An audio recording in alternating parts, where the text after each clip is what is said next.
Master Tibbetts here, and I'm going to teach you one of the core fundamentals of our system, and it's called the spear. Jeff Thompson from England originally came it up as far back as I can trace. I met Tony Blauer in the early 90s, and his spear is spontaneous protection enabling accelerated response. Whew, it's like SCUBA acronym. And then, and he does it from the flinch a lot. He's taught me a lot. I was fortunate enough to know him during that time and really influenced a lot of my training. It blends really well with simple Arnis and Kali techniques and a few other Israeli things that we do as well. So we kind of use this as our core empty hand technique. And the spear is really cool because if I do it correctly, well, it's a non-violent posture that does witness prep, meaning that if I'm here with Jason and I have my hands up and not too far apart, I don't want my fingers apart because then the tensile strength in my hands, it's too flexible and either he's going to break them or come back over the top. So I'm protecting my center line wherever I end up, as at the ATM and I'm trying to put away my wallet, whatever it might be, that's where I start. But it's always my center line. It's always about chin height. Because if you look, if I did, whoa, that doesn't look martial arty, right? If anybody saw that, they'd be like, he was just trying to talk to the guy and calm the guy down. I'm trying to de-escalate. De-escalate means I don't challenge this person. You don't want to do this. You don't know who you're messing with. You know, you're making a big mistake. So now what I'm doing is I'm telling the bad guy that they're wrong. We all love to hear we're wrong, right? No. So when we do this technique, I really want him to think that, hey, I've got an easy mark, right? Really easy. I always like it to the acronym that if I was playing a kid's pickup game of flag football, right? And an NFL player was playing their sport as well. They were playing football, pro, probably for the Seahawks. It's a great team. So anyways, the NFL player gets called down to the charity event and goes, hey, it's not tackle, but we're playing flag football. Do you mind stepping down and coming in and just, you know, doing this for charity? The pro football player would be like, yeah, no problem. He'd go down there and he'd know he can't tackle and he'd be careful and he could shut that part of himself off so he wasn't, you know, running through 9-year-olds and people were flying all over the place because he was, you know, wanted to win that bad. He would be able to adapt to a situation. If I was a professional flag football player and the NFL called me and goes, Master Tibbetts, I have never seen anybody run so slow in my entire life. That's got to be good. And they draft me, right? And so I'm there, and the first day I get ready and I started looking for everybody's flags so I could pull them, and I'm getting laid out. I'm going to say that if I prepare for the worst case scenario, the easier scenarios are going to be nothing. If I practice for an easy scenario and a weapon or a knife is introduced and I don't practice that everybody carries that, I'm in big trouble. I've got a really bad situation. So when I'm doing this with Jason, he's always armed. He always has either a gun or a knife. I don't assume. I give him both because I don't know what he might carry. And then I factor in drug, alcohol, or mental illness. Right? So there's obviously other levels of violence we can look at too.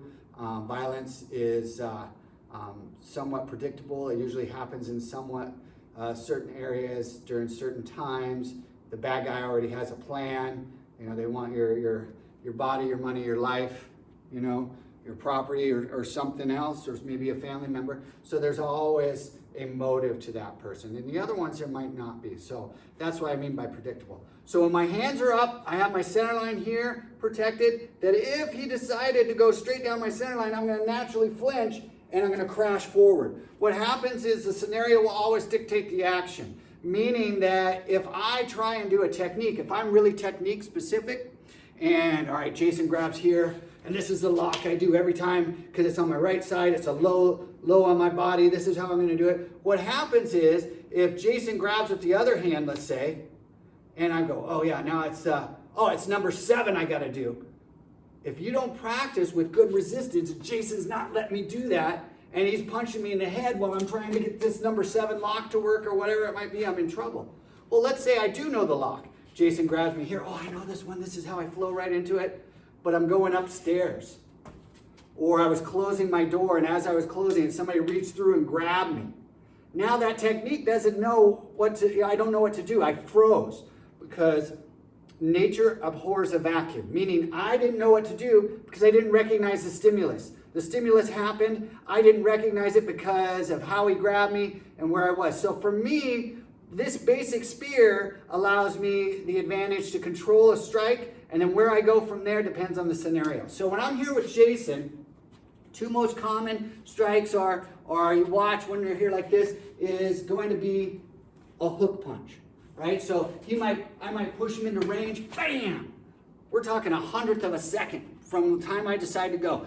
Usually people will push you into range. They're doing this so they can hide behind that technique. People will walk up to you, they'll go here like this, bam! They already have this planned. So if I don't have my hands up between me and have that distancing, I'm in trouble. I'll never be fast enough to get my hands up to somebody who already has intent.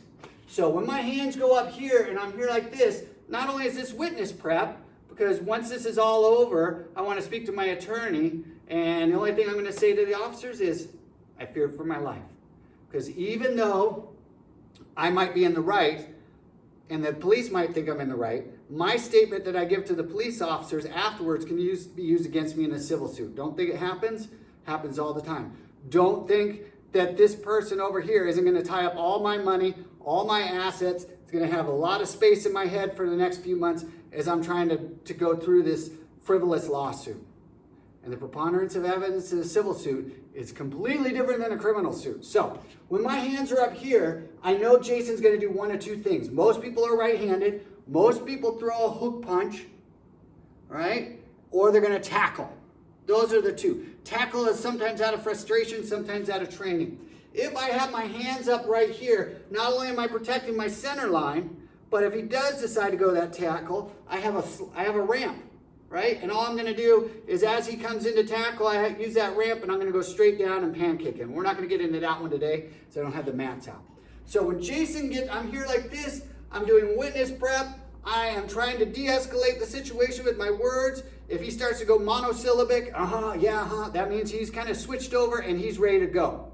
I don't have to wait for him to punch me, right? So I'm here like this. I'm waiting. I'm talking to Jason. I'm trying to calm everything down. If I just need to grab something, I will do that as well. So I'm here like this. He goes. He throws. I'm stepping in. If you look how deep my head is right now, it's like I am diving into a swimming pool. I'm not doing this so I can look at my handiwork and get clocked in the head. Soon as he goes, I'm going to have some gross motor skills. I'm going to use my elbow. All right? That's like putting on a seatbelt. I'm going to use my fingers to kind of like I'm opening a book. I'm going to use my hands like I'm grabbing a cup out of the cabinet. I'm going to use my knee like I'm going up the stairs. I'm going to use gross motor skills. Gross motor skills are about the 7 bits of information that you can remember because you do it all the time, right? I don't look in the cabinet and make sure that my hand goes in 6 inches, that I squeeze, everything. I just grab, right? I put on my seatbelt, no problem. All those things are ingrained in you. So we're going to use those to our advantage. So once I get contact, that's when Jason's in trouble because I'm going for eyes, throat, or groin. And I'm only going to do as much as I need to remove myself from the situation. I can't do anything more. All right? I can't kick him on the way out because then I become the aggressor. So really quickly, my hands are up. I'm doing witness prep. I step in here like this. My head is buried. If you look, if I needed to, Jason would have passed. All right? He goes again. I'm here. Right? If he goes to give me a hug and I did it right, then my structure is going to be sound. My structure is going to be sound. 90 degrees, I don't want to be less or more. And the other thing I'm doing is looking past my fingertips. So again, he goes here, I step in. Now, I decide I'm going to start hitting Jason with my palm heel. I'm slamming. I'm hitting throat. I'm hitting groin. That head popped back up. I'm driving again. Now, if I really want to do it, I start working a combination in there, headbutt. All those great things. And I'm just going to explore the combination. Most important part first is I'm not going to do what's best for me. I'm going to do what's worst for him. The other thing I'm going to do is make sure that I've cleared my body, I've controlled either the attacker or the weapon, and then I'm going to counterattack. So he goes one more time. Boom, I'm stepped in. My head is safe. I'm going to go here. Elbow, headbutt, striking. I'm here. Oh, that head went back down. Raking. All those things that we do every day work really well for this. And his brain is like going, I can't block this. Oh, that just happened. It's like all of a sudden, like you stepped on a Lego landmine, right? You step on that first, you go, oh man, you know, like doing that. That's the way his body is responding. Everybody wants to get away from pain. That's what we naturally do. So if I can come up with a combination, use that spear, left, right, doesn't matter. My back's here, I turn. Wherever you are is where you start. Okay? All right. Master tips here. Go ahead and try the spear. See what you think.